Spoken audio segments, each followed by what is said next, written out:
So how much less volume can you actually train and actually maintain muscle strength and muscle size? So this is obviously interesting if you are trying to do sort of the deloads, or you're trying to reduce your training down, say for injury related reasons, or maybe you are literally unable to get to the gym or whatever else. But it's always interesting to know, because people always say, it doesn't take as much to maintain as it does to gain. And this is obviously very true, but what does the research actually find?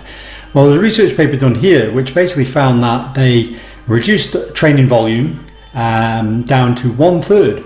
So basically 1/3 of their normal training volume. So if they were training 3 times a week, they're training once a week as an example. And yes, guess what? They found that they maintained muscle size and muscle strength indefinitely with doing this. Obviously you could say, how would you proportion this out? But generally this is what they found. So if you're looking to therefore do a deload training week, you could do it for longer than a week. If you've got niggles that you need to sort out, you could do 1/3 less training for a month. You could do 1/3 less training for 6 months to a year. And that might be enough to actually resolve some of your issues, and you'll have lost nothing that you'd gained, which means, yes, you're not improving anymore, but you're resolving the injuries that may have held you back and maybe stopped you training perhaps.